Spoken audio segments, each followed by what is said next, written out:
problems that you want to tackle. And then we ask you to come up with projects that address those problems. And so that process begins in January and February. So I encourage everyone to look out for the emails from me and from Jessica Harris, our nonprofit committee coordinator. The Health and Community Services Committee this past year, really, like I said, we listened to nonprofits and they said the county systems are clear as mud.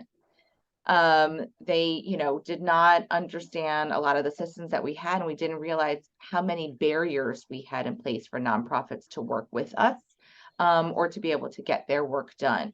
And so we have created a series of information sessions. This is one of them.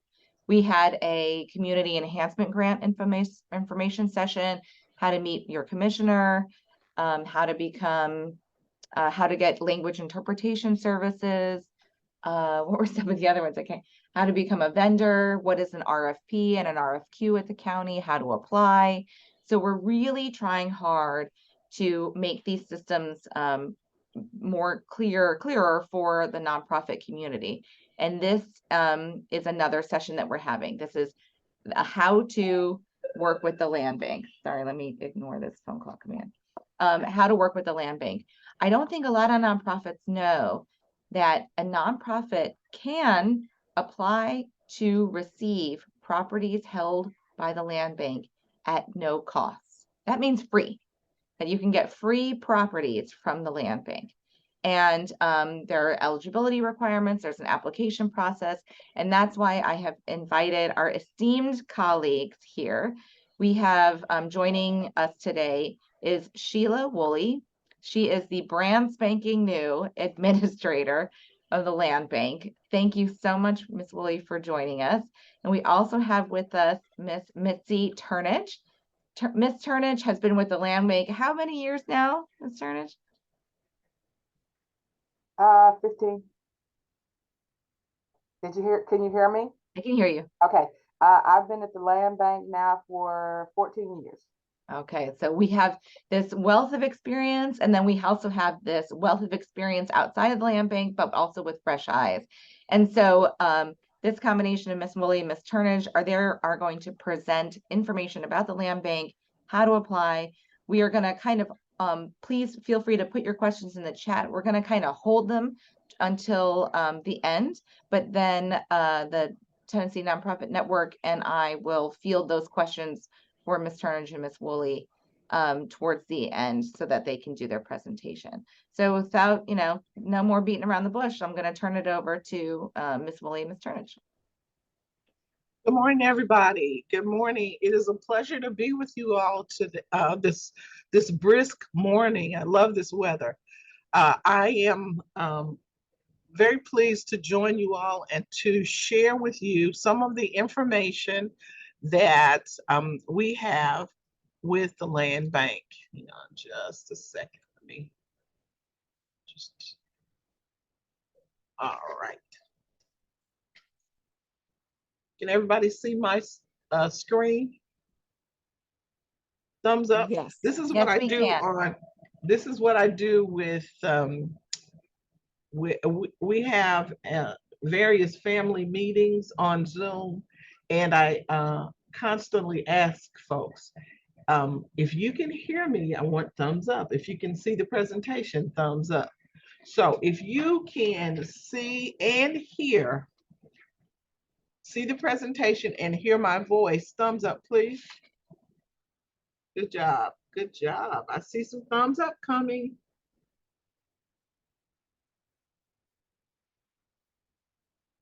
Thanks, Ms. Carter. I see yours. I saw Janet, thank you, and Mitzi.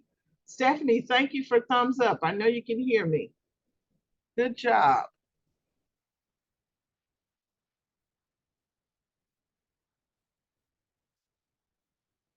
Okay. I'm going to, for those of you who have not put thumbs up, I'm going to think that I'm going to assume that you can hear me and see me. You're just being shy. As Janet said, I am brand spanking new. I actually officially started with the county Shelby County Land Bank on September 1st.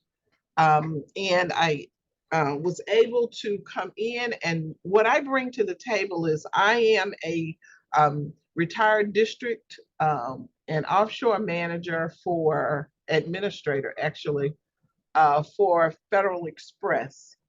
I'm retired, and I'm also a retired educator. So I'm very familiar with nonprofits and what they do. I actually have a nonprofit myself, as well, that I worked with for many, many years. So what I'm going to share with you today, I wish someone had shared with me when I first started. As Janet mentioned, Shelby County Land Bank gives nonprofit organizations an opportunity to gain, and you will hear me say this all the time, property ownership is gaining wealth. Shelby County Land Bank is, affording nonprofits the opportunity to gain wealth at no out-of-pocket cost to them. Minimal, I should say, minimal out-of-pocket cost to them. Well, I can't see everybody, but I'm hoping that you all have been on the Land Bank website at least once, And if you have, then what I'm going to go over with you is really going to be easy for you to follow, or it's going to, and hopefully it will enhance your experience with the Shelby County Land Bank.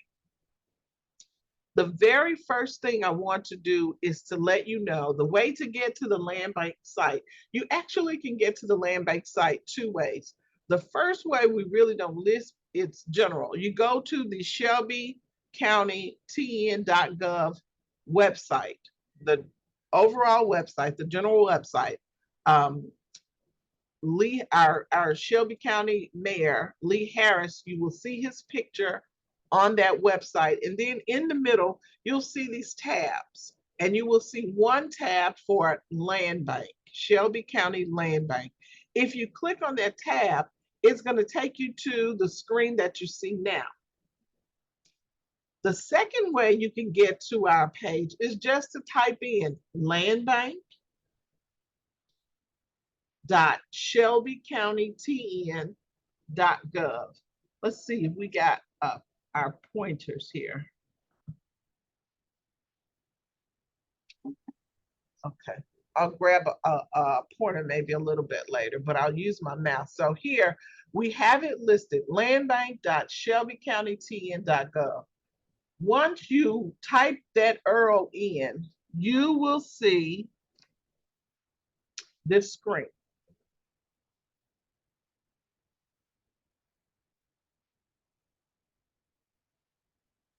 You will see Shelby County Land Bank, and then you will see the a backdrop with our the site or profile of Memphis. Then right under that, you will see About Us. This is just a little blurb that will give you an example of what you can actually do with this website. And if you look at this first page, it says, for a demonstration video on how to use the mapping site, please click here. When you click, if you want to see a demonstration, it will walk you through this process of getting online, using the system, and it'll give you some tidbits for you to use. It is a visual opportunity for you to see how to walk through our site.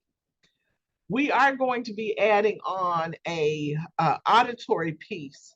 So not only will you see the steps, but you will actually be able to hear someone guide you through what you're seeing on the screen to get you to the spots that you want to be, which is right under here, properties for sale, properties for sale.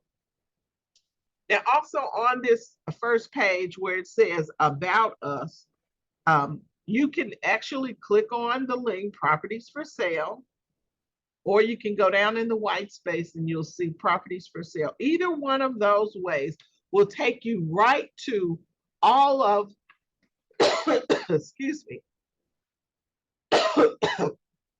all of the inventory. I'm sorry, this this weather, I love it, but it causes me to have dry throat.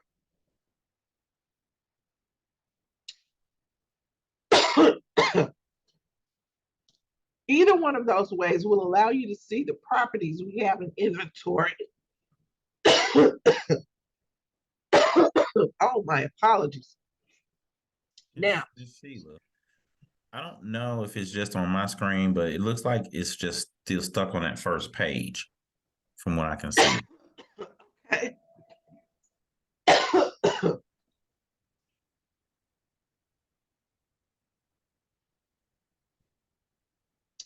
You still should see on at the bottom, you should see properties for sale. Do you see that, Courtney, in a white box? Yes, we do. It's very small, but yes, so Okay. you're still on the first slide then. Right, yes. Okay. All right, Okay. so once you click that properties for sale, it's actually going to take you to this screen. Here we have listed on this screen our disclaimer. Now, the disclaimer is all of our, I want to say, terms and conditions, but it also gives you an idea of what's going to be acceptable for us. Once you go over your disclaimer, once you read the disclaimer, and I'll follow up with that in just a minute, you click accept. After you click accept, you're going to come to a screen that looks just like the background of this screen. Let's go real quickly over our disclaimer. The disclaimer identifies these things for every one of the individuals that access our website and you are interested in acquiring properties from us. You must be current on your taxes, all of your tax, city as well as county. You have to be current on your taxes. If you are past due on taxes, unfortunately, that disqualifies you for acquiring properties from us. If you've defaulted on your property taxes within 5 years, your application is also not going to be acceptable to us. We want these properties that we have listed are properties that have gone through the tax sale by the trustee and they were not, no one ever purchased those. So we get those. They may not be as pristine as some of the other properties are that's listed on the that's listed in the tax sale by the trustee, but we have some great opportunities with some properties where nonprofits as well as taxpaying citizens can come in and reap the benefits of that particular property. So the first thing I want you folks to understand and know is you have to be current on your taxes, because we don't want to have to end up getting these properties back. We want you to pay your taxes. We want you to make sure that these properties you acquire are going to bring something to the table for our community. We also, if you are an employee of Shelby County or an elected official, any of your immediate family members that live in your household are not eligible to purchase any properties or acquire any properties from Shelby County as well. It's the next criteria is the application of any prospective purchaser of a landlocked parcel has to also own a parcel next to that landlocked parcel. You must have legal access to any landlocked property that you see listed in our inventory. I'm going to give you an example for those of you who may not know. A landlocked property is You may have 15, it may be a parcel of 15 acres or several parcels. And in the middle of this parcel, of this conglomerate of parcels, there's one that's available and owned by Shelby County Land Bank. If you don't have a legal way to get onto the property, then you become ineligible for actually trying to acquire that property. So you have to be able to reach the property.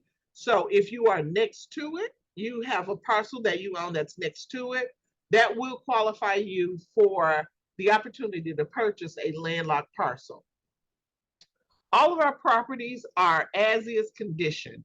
We do not at the land bank tender any expressed or implied warranty with these properties. You get what it is, what it is. So I want you all to be cognizant of that as well.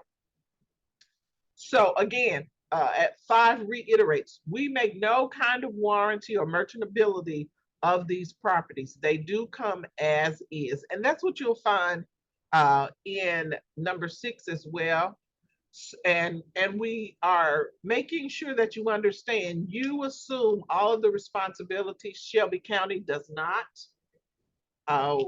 We are just disposers of properties. We are not implying that we will be at fault for anything or any misunderstandings. We have what's called due diligence.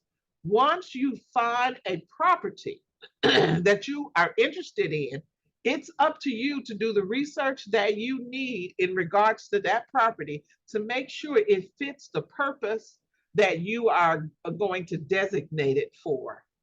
All right, and 7 and 8 just let you know that you are responsible for any verification of the information. If something is printed incorrectly, then we will actually make sure that the information is corrected, but you can't hold us liable for a misprint. That's basically what that number 7 is saying. As well as number 8, we use proprietary information, and we're not responsible for any information that is incorrect, that is printed by a third party. So please make sure you do your due diligence before you decide to select a property to go after.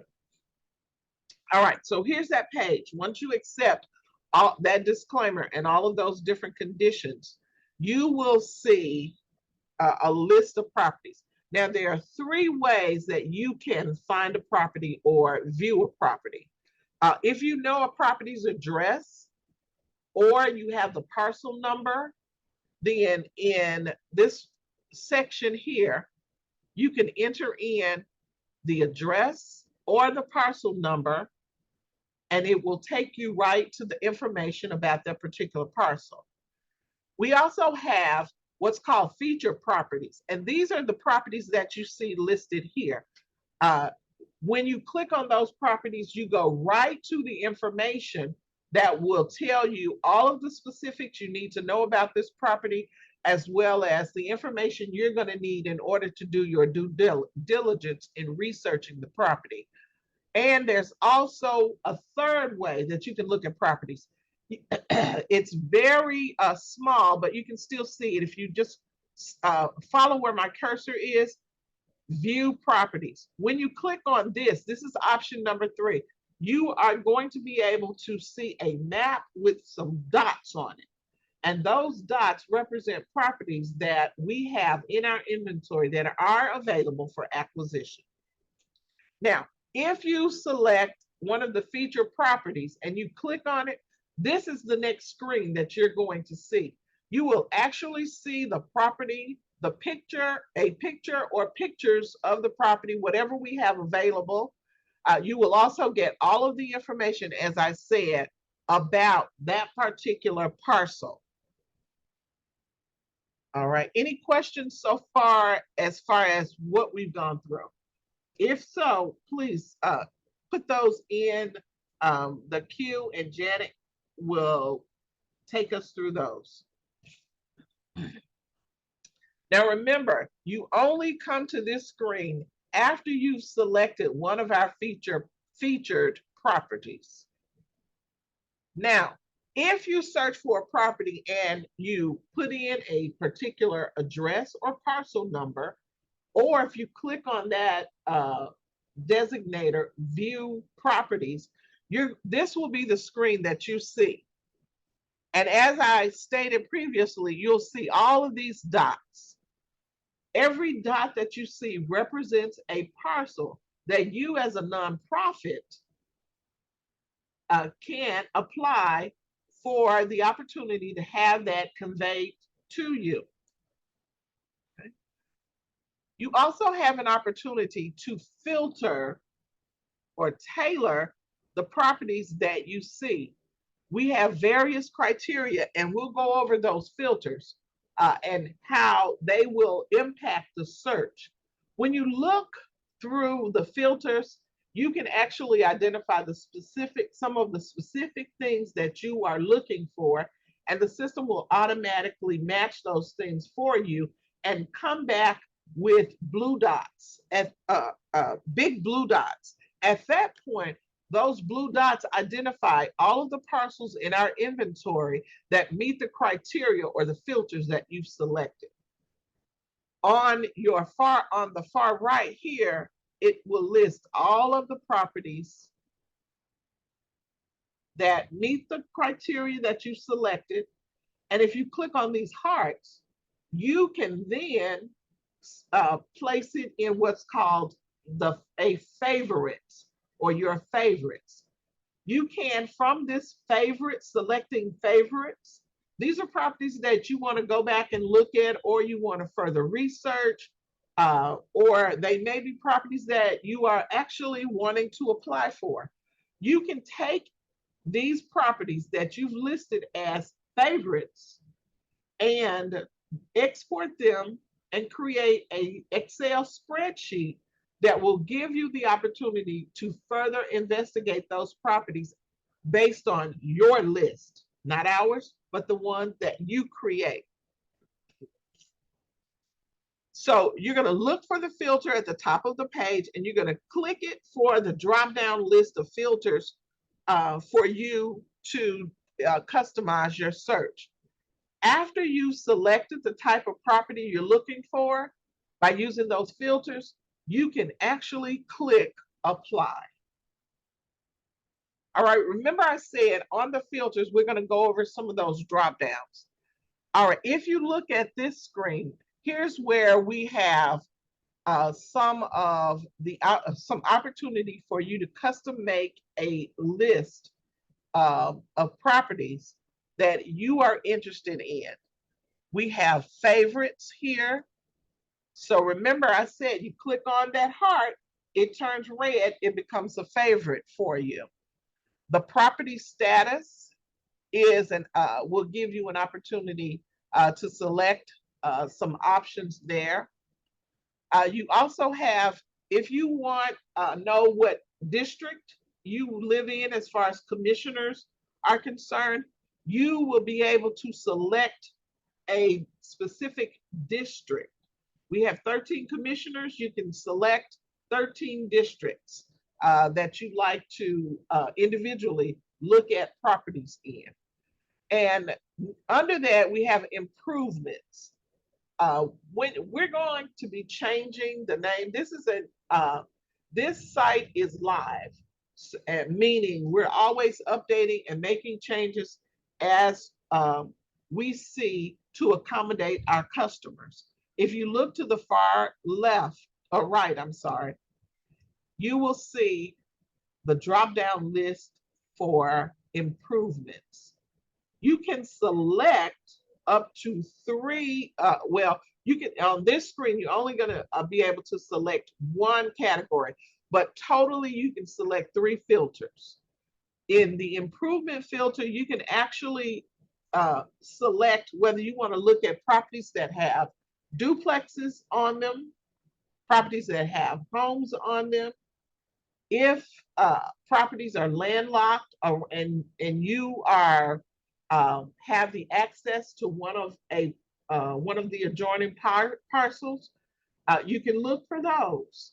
So you here, by using these filters, are able to cater and customize the list of properties that will fit whatever criteria you're looking for at that moment. As I said, once you select your filters and you click apply, you will then see the blue dots represent all of those properties that fulfill the criteria you set up in the filters. And they will be listed off to your right.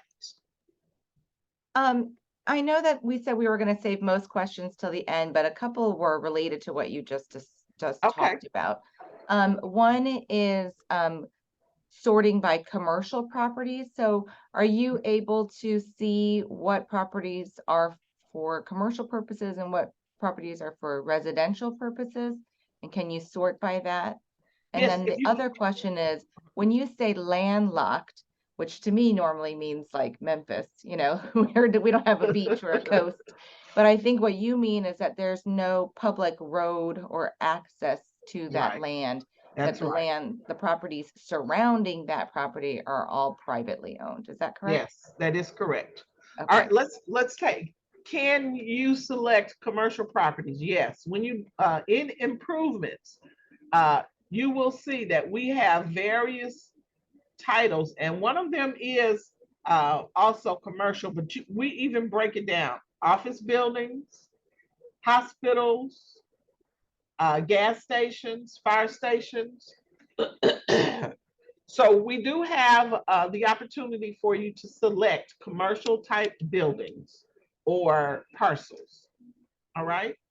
As far as landlocked, remember, we have, let's say we have 7 lots that's gathered together in one area. And each one of those lots, in the middle of those lots, there is one, and all around it, there are some other lots, and they're owned by different individuals. Each one of those 7 lots, except for yours and that one in the middle, each one of those 7 lots has a way to get directly onto their property.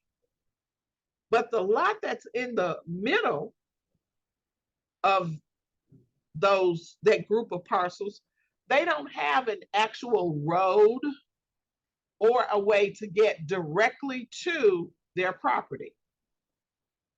So if you are not one of those 7 parcel owners surrounding that parcel that's in the middle that's available for sale, then you are not eligible to apply for that particular property. Think of a property that is on an island, and around the island there are adjacent properties, and each one of them can get onto their property, but you can't get onto yours because you've got to go and get permission from somebody else to get onto your property. Well, if you're not one of those property owners, you are not eligible to even go after that particular property. It's considered to be landlocked. All around it are parcels that are owned by other individuals. All right, hopefully that answered landlocked. So if you're interested in a landlocked property, you must own a property adjacent to it in order for you to apply for that particular parcel. All right, so here we are. You've filtered out the criteria that you want to look at.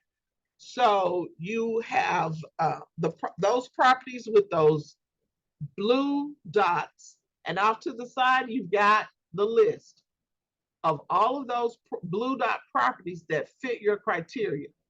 You can click on one, on apply, and go right to that process if you want to. Or if you see several that you're interested in, go ahead and make them one of your favorites. And then after you've selected all of your favorites, you can create your own list and you can look at them individually. All right, once you click on one of those blue dots, you're going to come to this screen. View, or once you click on a view dot on one of those dots to say view on map, you're going to actually see a snapshot of the property, and you're going to get the information about the property, and we'll go through that the next screen. You will actually be able to click on that screen and go to the page that's going to give you all of the information about it. Or if you've seen enough and you want to go straight to applying for it, click apply. So remember, you have two choices on the blue dot properties. The blue dot properties represent the criteria that you selected, and you only want to see those properties. It narrows your list. You see one of those properties that you're interested in and you want to get more information on it, click view on map. When you click select view on map, you're going to see a snapshot of it as well as some basic information. At that point, you can click apply if you want to apply for that individual property. But if you want to continue to look, you mark it as a favorite and you continue to look. Once you have selected a property and you click on apply, you're ready to apply for that property. So when you click on apply, here's what you're going to see. You've got to create an account on a system that we call and we know as eProperties. You've got to create an account. You're going to come up with a user ID or username and a password. And it says, I acknowledge by logging in that I have read, understand, and agree to the terms of use and private policy. And so remember, we've got the disclaimer, and then you'll see when you get the information about the property, you'll see various information and our terms and conditions as well. So you're going to click I agree. And when you click I agree, before you move further, make sure you remember your username and password.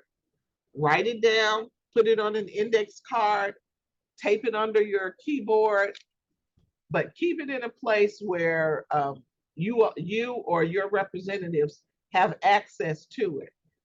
Once you have registered for your eProperties, you are ready to proceed with the application. And the application process is very easy. It'll walk you through it. This is what we put this slide in. So if you wanted to create your favorites list and download or export the information into your own spreadsheet, this is what it would look like. So here, this is a selection for someone who was interested in delinquent tax parcels that were in District 7. So remember, one of those filters was you could identify what district you wanted the properties to occur in. Well, these are properties from District 7. It was identified in the filter.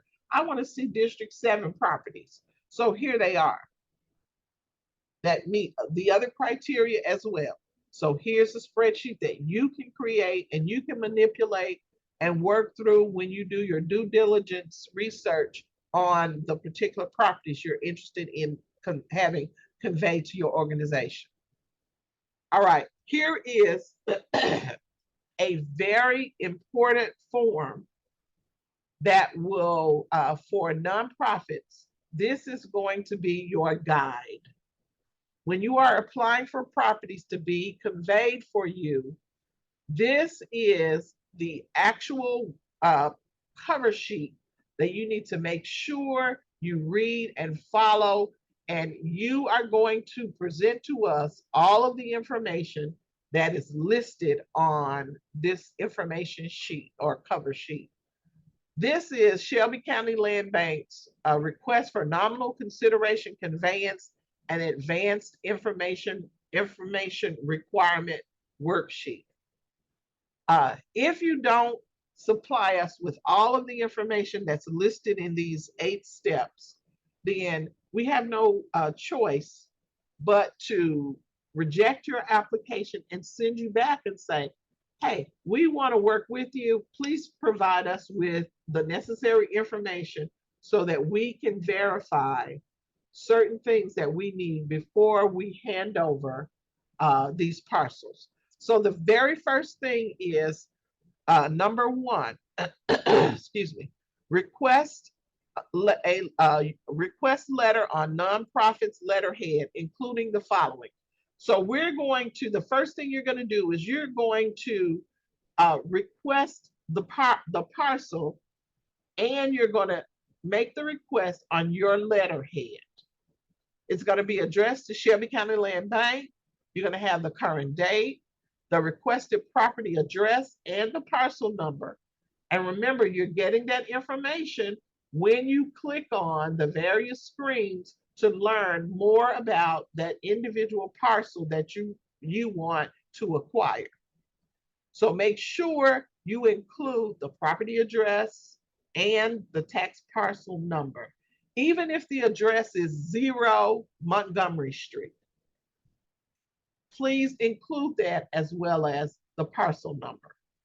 Then what we require that you provide with us is the project scope and the intended use of the property in detail. Folks, this is very important, not just to the land bank,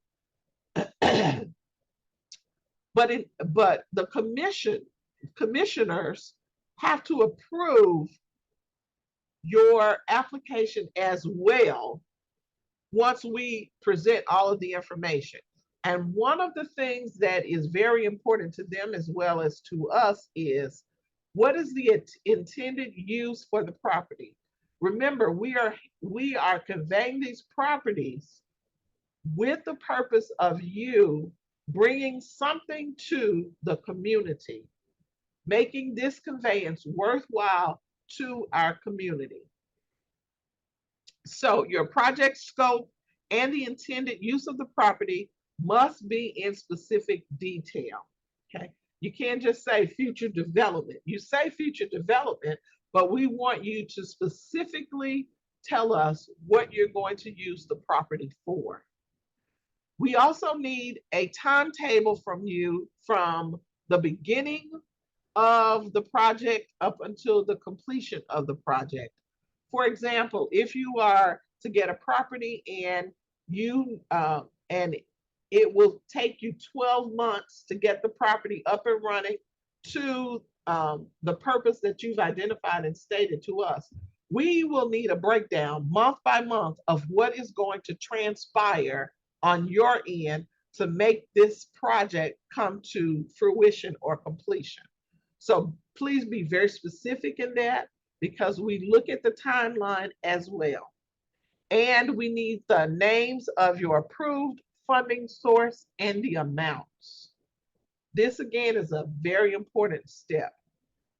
Remember, we're conveying properties that have been acquired by the county for non-payment of taxes. So we have to make sure that we are giving the properties or conveying the properties to someone in the position to have continued use and add continued value to this parcel as well. So we have to know, and we've had folks, you know, that's not your bit. Yes, it's our business. We have to know where your funding source is, and we have to make sure that the amounts are going to give you the opportunity to complete your project as well. We need documentation supporting your organization as a qualified company, or not, I should say organization, to complete the project. And we want to see what you've done in the past. So the documentation supporting your organization is qualified to carry out the intended use is going to be supported by examples of projects that you've already completed. We'd like to see before and after pictures. We want to know the story before the property or the parcel or whatever project it was that you worked on, what it was like from the beginning, and as well as what it's like now. We also want a copy of your mission statement. And remember, all of the documents that are about your nonprofit, your organization, must be on your letterhead. Copy of the mission statement on the organization's letterhead, a copy of your charter, your current bylaws, all of the designees to conduct business on behalf of the organization are required as well. We will need a copy of your 501c3 designation letter from Internal Revenue Service. We will also need a copy of your EIN granted to you through Internal Revenue.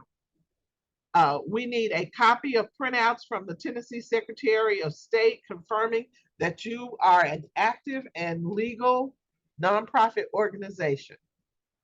Okay. We need a copy of the certificate of existence or authorization issued also by Tennessee State, the Secretary of State. If the organization has received any previous nominal consideration conveyances from Shelby County, we want you to list those properties and the tax parcel numbers. And we also want you to submit pictures that show the current status of that property.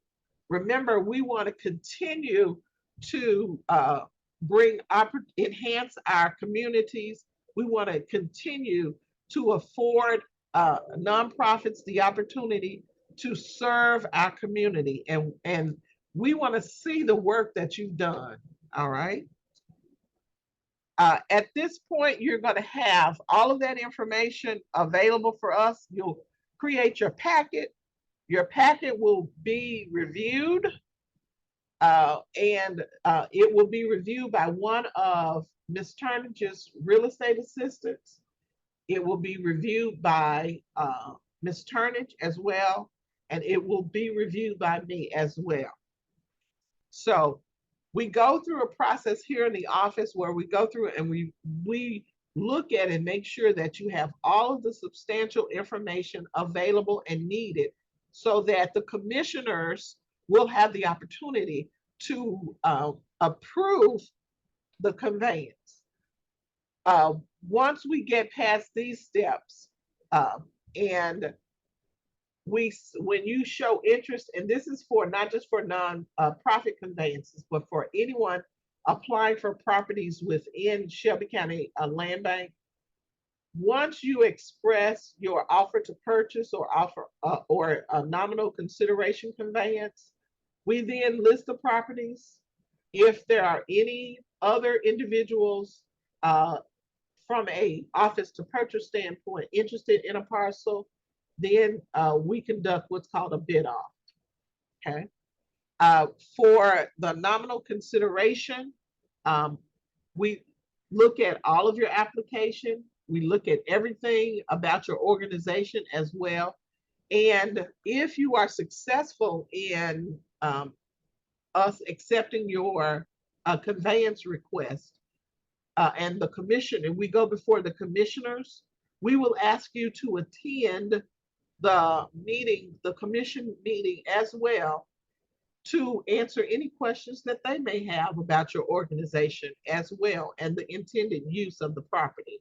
So we make sure that you avail yourself to those meetings as well, and you can speak on your own behalf to the commissioners. At that point, these are the steps. At this point, these are the steps that we take. So it's just a matter of going through the process. Any questions? We have several questions that have come through the chat. Andrea or April, do you want to do them or do you want me to? I can read those out. Great. Hold on. And I'm going to have Mitzi chime in with as well whenever for the questions. So we this actually is her department. and her area of expertise as well. Go ahead, April. All right. So our first question is, the final reading of the foreign ordinance amending the land bank is set for the end of this month. If passed, what impact do you anticipate the ordinance having on nonprofits' ability to nominally convey land bank property? There won't be any change. Some of the things that the ordinance is going to do is change our name. We are actually not a land bank per se. We don't operate as a land bank. We are the real estate department or the real estate arm for Shelby County government. The impact that the new ordinance will bring to the table for nonprofits does not, there's no impact. It doesn't change. The process is going to be the same. All right. One thing to add, excuse me, before you, Andrea, when you receive these the properties, when you are approved by county commission and receive these properties, do not assume because you applied for this property through your nonprofit, it is automatically going to be under the umbrella of your nonprofit. Yes. You have to do what's necessary to put that under your umbrella as a nonprofit property, because you still will be paying taxes if you do not do statewide that this property is now under the nonprofit. Because people sometimes forget that. That's something that's important, because they'll come back to us and saying, well, we applied for this as a nonprofit. Yes, but it is left up to you to make sure that you do your paperwork to make sure that that property is covered under your nonprofit. Remember the purpose. Remember the purpose for land bank conveying any property is to get it back onto the active rolls of tax payments. We do every parcel, whether it is conveyed or not, will still be assessed taxes. So please understand, we may be giving you the opportunity to have this property conveyed to you, but it will not eliminate it being tax exempt. You have to do that step.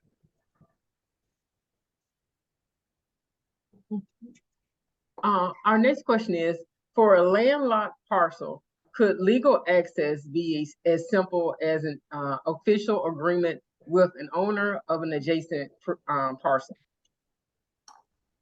Now I'm going to take the lead on that one.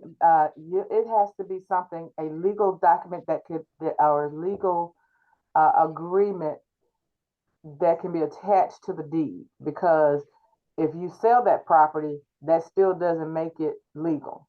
So you must have some sort of legal terminology attached to the deed. It can't be an agreement between next door neighbors, because that fades out.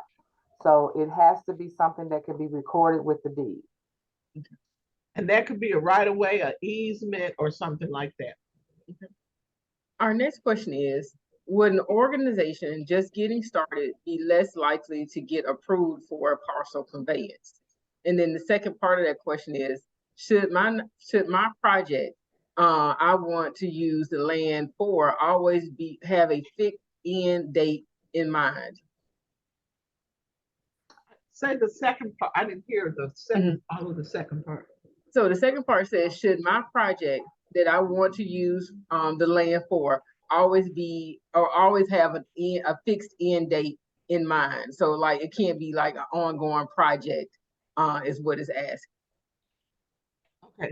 We have language that goes before county commission that if we're donating this property, we're conveying this is a non-consideration conveyance.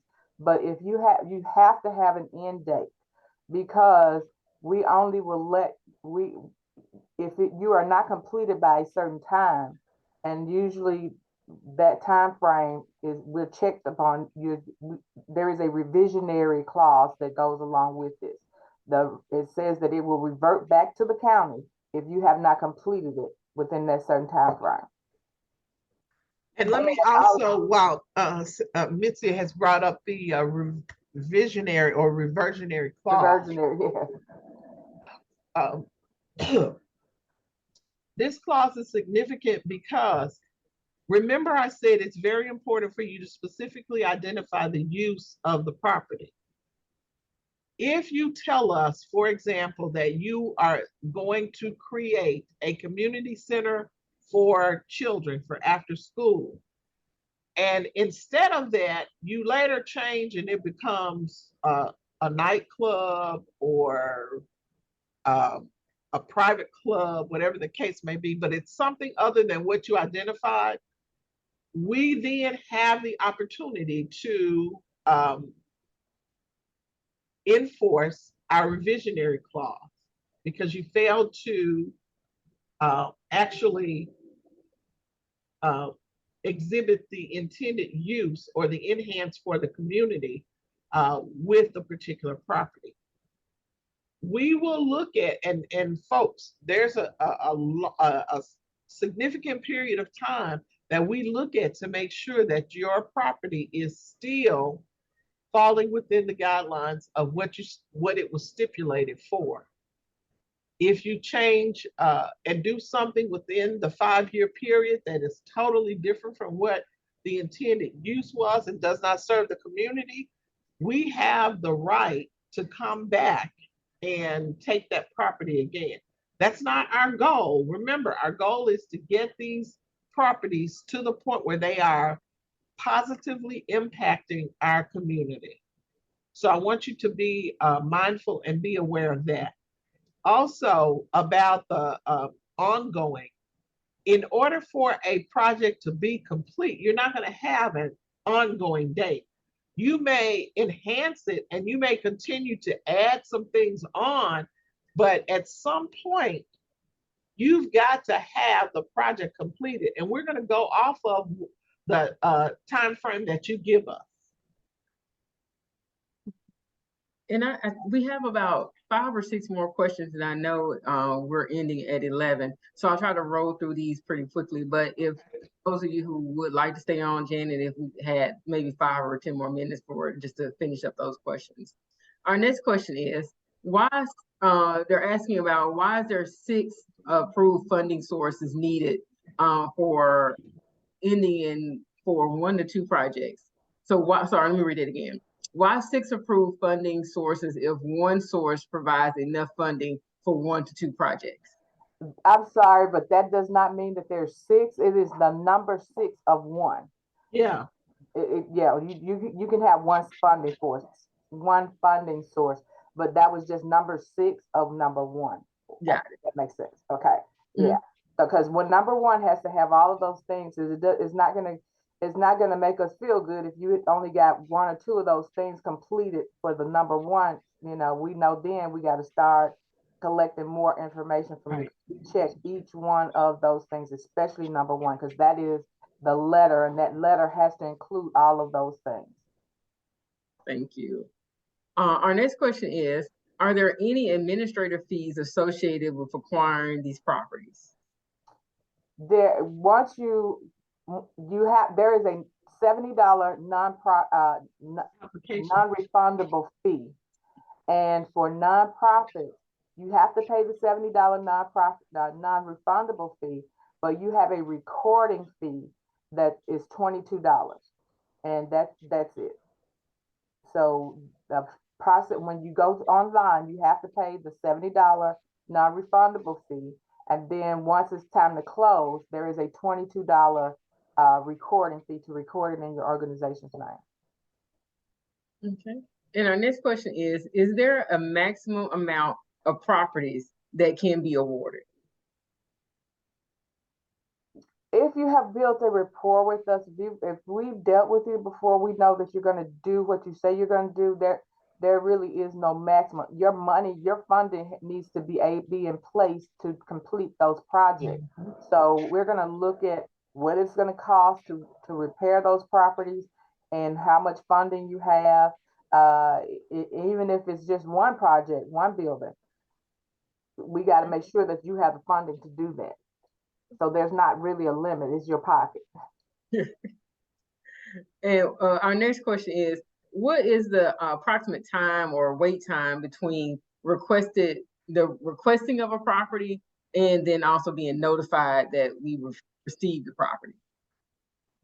You'll know that you received the property once you go to county commission, because you must be present, or someone, a representative from your organization would need to be there, and you'll know on that day. Now you're not going to receive actual deed or anything like that until it has gone through all signatures from county commission and the mayor. And that's when it's recorded, your deed will be recorded, and then you will receive your deed in the mail. So that time frame could vary. I could say 4 months, it could be 4, it could be 6 months. It just will depend on, how quickly we get those signatures back. But once it gets to our office, you have everything in place. That's what most of the time takes place, is when I have to go back and forth with the organization to get me the actual documents that I need. That's where where it takes up a lot of time. But once I get all those documentations, we then have legal review it for legality, and make sure that you are who you say you are and you're in good standards. There are a lot of things that have to take place, but generally I would say it may take 6 months. And we have a question that says, after being approved for this property, if you don't have a need for the property anymore, can you sell the property, or do you have to return the property back to the land bank office? You are a nonprofit, and in your charter, you should have what will happen if you dissolve your company. So you would have to give it to another nonprofit, but you cannot sell that property for a profit. You need to find whatever your charter says of how you're going to dispose of your nonprofit organization. That's how your assets and all of the properties that you have to go. They will either go to a nonprofit or come back to us. Okay.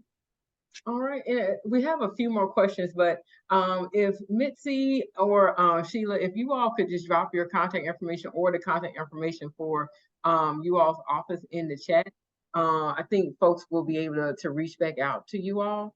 And if you all have any questions that were not answered within this conversation, definitely feel free to reach out to them or us, and we can definitely try to connect you with them as well. But primarily reach out to to their office. Thank you all for being here today. We appreciate your questions, and we appreciate you all, Sheila, and also you, Mitzi, and Janet, for being here to present and share this information with our nonprofit partners here in Memphis, Tennessee. So Janet, I'm going to turn it over to you if you had any final words as well. Mitzi, put both of our information in chat, please. Okay. Thank you. Yes, ma'am. I just wanted to point out exactly what they just did. They're putting their contact information in the chat, which is really wonderful. You can't get better than that, having your questions answered directly. Thank you all so much, Ms. Woolley, Ms. Turnage, for joining today. That was really informative.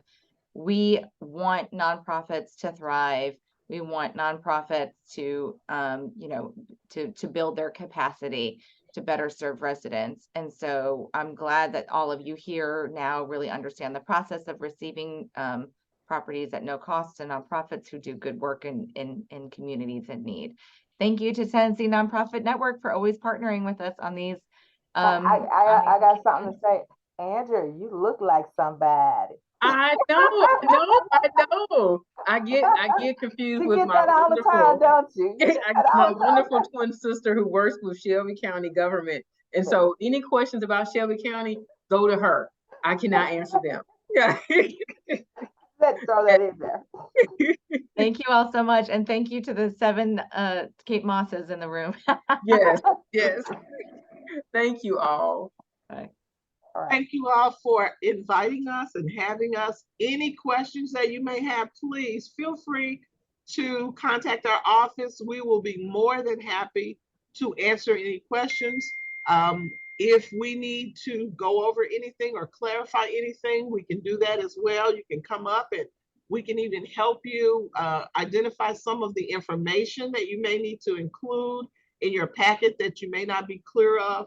We also have here in our office a laptop that you can use if you don't have the capabilities of accessing the web.